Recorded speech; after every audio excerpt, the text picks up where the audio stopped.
bit strange because I was a doctor, and then I stopped my medicine, started doing watercolors, sitting on the roadside. Then I was doing very well as a doctor. I did not give it up because I was not doing well. I was extremely successful. So first thought, a doctor has gone crazy. I mean, it's such a good practice, and now he sits on the roadside and does some painting.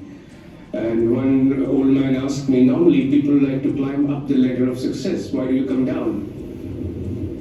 It was all right until I did my watercolors. Then I started planting shells.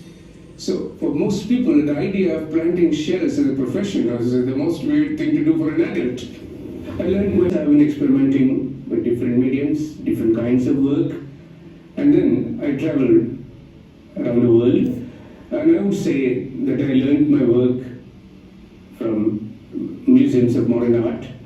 Initially, when I went to Tate Modern, for example, I did not understand most of the works because I was not trained to understand them. And then I thought either I'm a fool or they're taking me for a ride. I decided maybe I'm a fool, let me learn. And that started the process. And after some time, I mean, it was wonderful. A kind of Pandora's box was opened to me by the museums, by the art fairs, by the biennales. And here am I, basically doing a lot of conceptual work now. Turning a walk into a sculpture, which Richard Long floated. I was really fascinated by it. I took a wire running under the sand, took the electrical connection from a beach shack, and when I put the light on, I was stunned. It was not intentional what I did. It was almost accidental. And my first piece of land art was called a 10th planet because I felt like God. I felt I have created a planet. Most of my work, which I do on the beach, is very temporary, which is ephemeral. It reminds me of a lovely poem by Tagore, who is my favorite poet. And the waves wipe them off too. There will be some works which I do with shells, which will just last until the high tide comes. That's again a few hours. Well, I consider myself an ocean artist, a sea artist, because as a child, I used to go for a walk from the age of 6 to 16 with my father every day for 2 hours. We have hardly missed a day. And those walks were actually very important to me, that not only sort of created a great relationship between me and my father, but also my father instilled a lot of dreams into me. We would sit down and watch the waves break, the surf run onto the sand, and wet sand. But most of the waves broke and wet the same sand which was wet before. And then a bigger wave would come, hurry ahead, and wet new sand. And my father told me, son, anything what you do is most important to wet new sand. I do not know whether in my artistic endeavors I have wet new sand, but if I am not, I will try my best to. And this kind of walks sort of created a great relationship between me and the sea. The sea became a friend, a master and a muse and an inspiration. And so a lot of my work is now connected with the ocean. When I plant shells, it is not just because they're beautiful, it looks interesting. When I do that, there's a wonderful kind of a symbiotic relationship. Inspiration, medium, and the canvas. The sea is my canvas, the shells are given to me by the sea. The sea is the inspiration, and sea is also the theme. I have worked with sand and light. Every child, when a child is asked to do a sunset picture, just a sun and a triangle of lines. So I decided to create my triangle of lines with just some kind of burrows and light behind. See, I'm always open to all kind of materials. And with this new material, the old truck tires, which I very often use me, and then new materials fascinate me. So one day I was doing an interview with a cane maker, and I found this story very interesting and the way he was working. So I decided, okay, I made a drawing and said, can you do that? And he did it for me. And then we just used them as lamps in a festival. So I've always been fascinated with boats. The wooden boats, especially the way the two pieces of wood are joined to create the boats. For me, that's wonderful. And I have been, as a child, clicking pictures of the surfaces of boats because the surfaces are so rich. Because for 50, 60 years, the waves have played upon the body of the boat, creating all these surfaces. And I loved them. And then slowly, the fishermen are now using fiberglass boats because they are cheaper, they are lighter, they consume less petrol, and so they sell the old boats. They don't know what to do with them. So one day I bought an old boat, And I started a boat which was already in use for 60, 70 years. So the whole story of the boat is incorporated in my sculpture, which I make out of this boat. So it's like using history as a medium for sculpture itself. This I was asked to do this installation. One of the biggest problems was this big hotel, Burj Arab. Now Burj Arab was so dominating. To do something next to it, which will stand, was a big challenge. But interestingly, what happened was because of the shape of the boats and I put them vertical, it just goes very well. I realized that the oceans, which separate the continents, were also responsible for uniting the continents. I was a doctor practicing on the seaside. I had a hospital where I said that babies were born to the music of the waves because it was that near. All the fishermen were my patients. And I realized that their life is so much intertwined with the ocean. It's almost inseparable. And that idea of inseparability fascinated me. Because if you have studied the life of the fishermen, they don't sleep at home. They sleep on the beach under the open sky.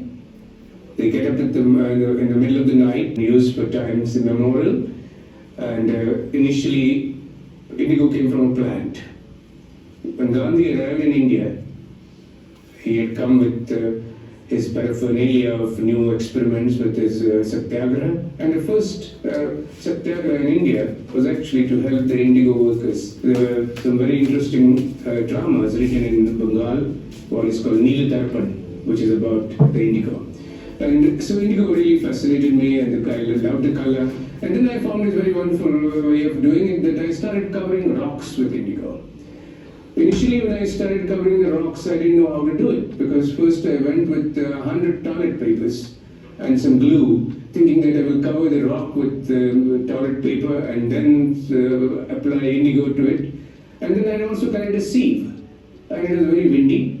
And I just put a little bit indigo in the sieve and just tapped it, and the wind did the job. What I had thought would take 10 hours was done within 10 minutes by the wind. And just within half a kilo of indigo, I could cover a huge rock. And that's how this series started. The ocean was a vehicle, as an enzyme, a medium for intercontinental cultural diffusions. Chilies, for example, we never had in India. Chilies were there only in South America, and chilies were brought by the Portuguese in 1500. And within 50 years, they spread all over India, Southeast Asia, China, Japan. And we cannot think of Indian food without chilies now. And very few Indians will be aware that chilies are not from India. I made some chilies which are covered with Rajasthani cloth, kind of Indianization of chilies. So basically all this history, I try to stir.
So then, why?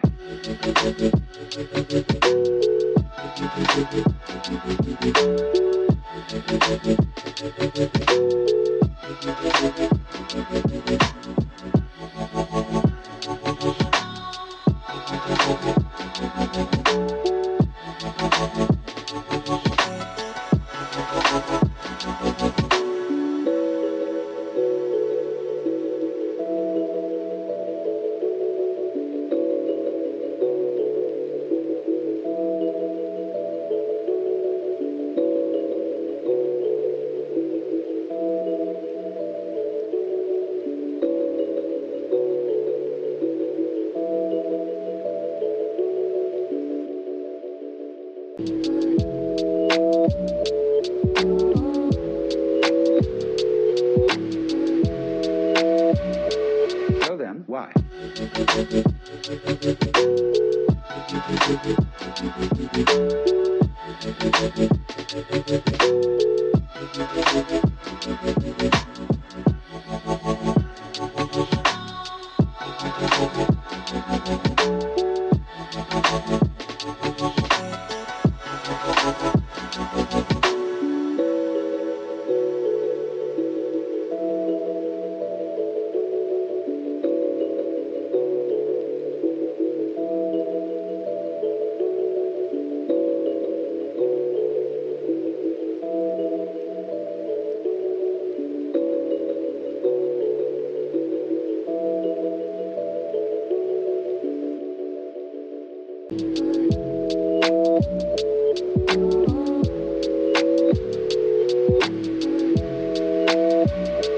So then, why?